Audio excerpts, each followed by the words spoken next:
और फिर आपने देखा और दुनिया ने देखा, इमरान खान ने करतारपुर की गुगली फेंक दी। तो जवाब में एक दो फौजी जर्नैल भी वहां मौजूद थे। उन्होंने कहा करतारपुर तो हमने एक स्ट्रेटेजिक डिजाइन के तहत बनाया है।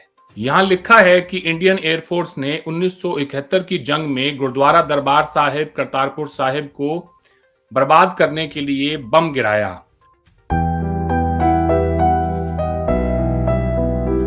नमस्कार दोस्तों, एक्सक्यूज मी इंडियन में आपका स्वागत है। दोस्तों, आज के इस वीडियो में आप देखेंगे हमारे देश के अरविंद सारन किस प्रकार से पाकिस्तान की साजिश को बेनकाब कर रहे हैं। वो कहना चाहते हैं कि पाकिस्तान की सरकार के दांत दिखाने के और हैं और खाने के और हैं। जिस प्रकार से पाकिस्तान की सरकार और इमरान खान ने जोर शोर से दुनिया के सामने बताया था कि हम शांति का संदेश पूरी दुनिया में फैलाना चाहते हैं, लेकिन दोस्तों इसके पीछे की जो साजिश है वो बहुत ही खतरनाक है। ये एक किस्म से सिख और हिंदुओं को लड़ाने की साजिश है। ऐसे वीडियो लोगों के पास जरूर शेयर करने चाहिए ताकि हर आदमी तक वो बात पहुंचे जो पाकिस्तान अपनी साजिश करके हिंदुस्तान को तोड़ना चाहता है। चैनल को सब्सक्राइब करें, लाइक करें वीडियो को और लोगों के पास शेयर करें। जय हिंद, जय भारत। और फिर आपने देखा और दुनिया ने देखा, पाकिस्तान ने देखा कि कल इमरान खान ने करतारपुर की गुगली फेंक दी। और उस गुगली का नतीजा क्या हुआ कि वो हिंदुस्तान जो इंगेज करने से कतरा रहा था, उनको 2 वज़रा को रुखसत करना पड़ा। अब बात चली है, मैं वहां तक जाना नहीं चाह रहा था।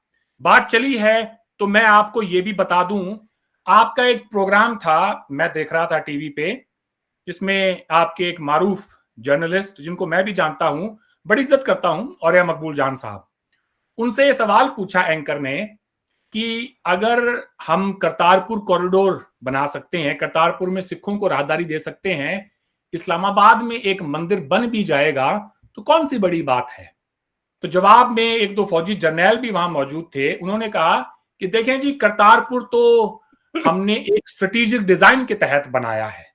आई वुड लव टू नो कि वो स्ट्रेटेजिक डिजाइन आपका है क्या। वो मैंने वो स्ट्रेटेजिक डिजाइन अपनी आंखों से देखा है, और मैं तमाम पाकिस्तानी जो इस प्रोग्राम को देखें, और मैं आप दोनों को भी कहूंगा कि वो स्ट्रेटेजिक डिजाइन जिसके तहत आपने करतारपुर साहब बनाया है, वो जरा ननकाना साहब में जाकर देखो तो सही। चीख चीख कर वहां की दीवारें इस बात की गवाही देगी कि how immature your state is and its policies are. Shakeel Chaudhary साहब, आप ये प्रोग्राम खत्म होने के बाद कल ननकाना साहब जाएं। ननकाना साहब के अंदर खालिस्तान के बड़े बड़े पोस्टर्स, बैनर्स, राज करेगा खालसा, खालिस्तान जिंदाबाद, ये सारे के सारे ननकाना साहब कॉम्प्लेक्स में एक मजहबी जगह पर, जहां पर लोग हिंदुस्तान से आते हैं इबादत करने के लिए, उनको ये प्रोपेगेंडा दिखाते हैं आपकी एस्टेब्लिशमेंट, आपके लोग। तो उसके बाद अगर कोई हिंदुस्तान में ये कह दे खड़ा होकर, वो तो शुक्र मनाएं, मोदी साहब ने एतराज नहीं जताया इसके ऊपर। उन्होंने कहा कि हमारी कम्युनिटी है जिनका एक रिलीजियस उनकी साइट है वहां पर, जिसको वो इबादत के लिए वहां पे अपना जो है मत्था टेकने के लिए जाते हैं, let them go. Captain Amarinder Singh साहब ने कहा था कि अपने जो है आंख और कान बंद करके जाना, उस पार जा रहे हो तो आंख और कान बंद करके जाना। हमने उनके प्रोपेगेंडा में नहीं पड़ना है। आपको हिंदुस्तान से कोई खतरा नहीं है साहब, खतरा हमें है आपसे।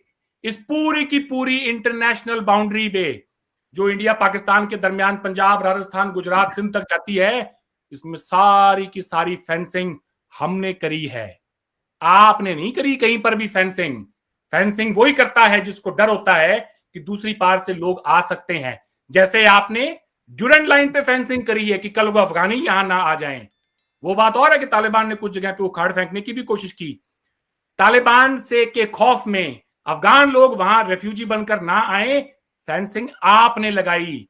हिंदुस्तान पाकिस्तान के इंटरनेशनल बॉर्डर पे एक धेले की फेंसिंग नहीं है आपकी, हमने की है सारी की सारी। किस मुंह से बात करते हैं आप। छह तस्वीरें हैं दोस्तों आपकी स्क्रीन पर इस वक्त, इन्हें जरा गौर से आप देखें। यहां लिखा है कि इंडियन एयरफोर्स ने 1971 की जंग में गुरुद्वारा दरबार साहिब करतारपुर साहिब को बर्बाद करने के लिए बम गिराया। हालांकि वो अपने इस गंदे इरादे में कामयाब ना हो सके, वाहिगुरु जी के आशीर्वाद से और अल्लाह के आशीर्वाद से बॉम्ब जो है वो खूह साहिब के अंदर गिरा। पास ही में एक कुआं था, वहां गिरा और हिंदुस्तान अपने इन गंदे इरादों में कामयाब ना हो सका। इंग्लिश में, उर्दू में, पंजाबी में आप इसे पढ़ सकते हैं। आज से कोई 50 साल पहले ये जंग हुई भारत और पाकिस्तान के दरमियान, और करतारपुर साहिब बिल्कुल बॉर्डर पे पड़ता है हिंदुस्तान और पाकिस्तान के। हमारे यहाँ पे सिख रेजिमेंट है, पंजाब रेजिमेंट है, लाखों की तादाद में सिख जो कि भारतीय फौज में सर्व करते हैं। हिंदुस्तान का एक बहुत अहम स्टेट है और दुनिया भर में सिख सबसे ज्यादा किसी तादाद में रहते हैं कहीं पर, तो वो इंडिया में रहते हैं। तो इंडिया किसी भी रिलीजियस साइट, हुआ वो कोई मंदिर हो, मस्जिद हो या गुरुद्वारा हो, वहां पर बॉम्ब गिराने से पहले 1000 दफा सोचेंगे। आप जरा ये सोचिए कि जब हमारे यहां से सिख यात्री उस पार जाते होंगे, जब वो देखते होंगे कि एक मॉन्यूमेंट बनाया हुआ है, उसके अंदर ग्लास के अंदर एक बॉम्ब डाला हुआ है कोई पुराना, और उसमें यह बताया गया है कि भारत ने आपके गुरुद्वारे को तबाह करने के लिए ये बॉम्ब यहां गिराया था, तो एक आम सिख यात्री उसके दिलो दिमाग पर इसका क्या असर होता होगा? वो क्या सोचता होगा कि मेरी ही देश की एयरफोर्स मेरी ही इतनी पाक पवित्र जगह को, इस गुरुद्वारा साहिब को तबाह करना चाहती थी, लेकिन क्यों? जानते हुए कि हिंदुस्तान और पाकिस्तान के दरमियान आज से 30-40 साल पहले एक मिलिटेंसी का दौर रहा था पंजाब के अंदर। बार बार ये इल्जाम लगाया जाता था कि उस पार से जो है हथियार आते हैं, लोगों को ट्रेन किया जाता है। उस वक्त हमारे यहाँ पे जो फेंसिंग नहीं थी, बॉर्डर पे पिलर्स हुआ करते थे और किसी भी इंसान का एक पार से दूसरे पार जाना इतना कोई मुश्किल काम नहीं था। लेकिन जब पंजाब में मिलिटेंसी हुई, उसके बाद में ये हिंदुस्तान ने सारे बॉर्डर को फेंस कर दिया। आज जब एक मौका मिला है दो मुल्कों के दरमियान, दो कम्युनिटीज के दरमियान कोई अमन की बात हो, लोग जो हैं माजी को भूल कर आगे बढ़ें, तो और वो भी पाकिस्तान ने जब इतना बड़ा इनिशिएटिव लिया हो कि जी हमने एक कॉरिडोर बनाया है जिसको कॉरिडोर ऑफ पीस कहा जाता है। एक अच्छे इरादे के साथ जब आप किसी काम को शुरू करते हैं तो आप अपने हमसाए मुल्क के खिलाफ क्या इस तरह का प्रोपेगेंडा करेंगे? जो सबसे बड़ा इसमें मुझे इम्पोर्टेंट इश्यू नजर आता है कि आप गुडविल हंटिंग के लिए एक यादगार तामीर करते हैं, किसी वेन्यू को खोलते हैं, किसी चीज को खोलते हैं और उसके ऊपर आप एक तख्ता लगा देते हैं जो स्टार्ट ही जो है वो नफरत से होता है और खत्म ही नफरत से होता है। और वहां पे आप सिखों को इनवाइट करके सबसे पहले ये पढ़ाना चाहते हैं 3 लैंग्वेजेस में कि जिस मुल्क से आप आए हैं वो तो आपका जानी दुश्मन है और उसने तो 1971 में आपकी ये मुकद्दस इबादतगाह तबाह करने की कोशिश की थी, लेकिन उसको बचाने के लिए अल्लाह और वाह गुरु इकट्ठे हो गए थे। और किसी काम पे अल्लाह और वाह गुरु आपको इकट्ठे हुए नजर नहीं आते, लेकिन आपने वहां पे जोड़ दिया, एक ही पेज पे ले आए अल्लाह और वाह गुरु को, इस बात पे कि वो बैंक जो बम था वो उनकी आशीर्वाद से कुएं में गिर गया।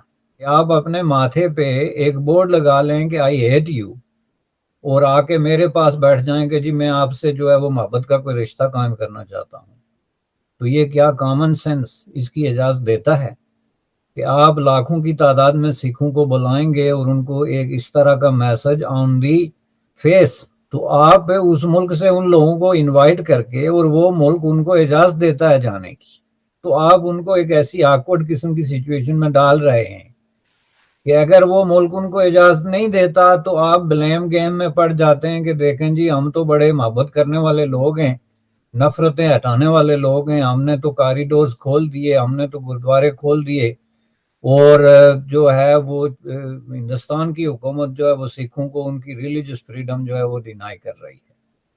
और अगर उनको इजाजत दी जाती है तो वो आके तो नफरत का एक और बहुत बड़ा एक इंकशाफ और एक बहुत बड़ी चीज लेके वापस जाएंगे कि जी हमारे गुरुद्वारे तबाह करने की बात हो रही है।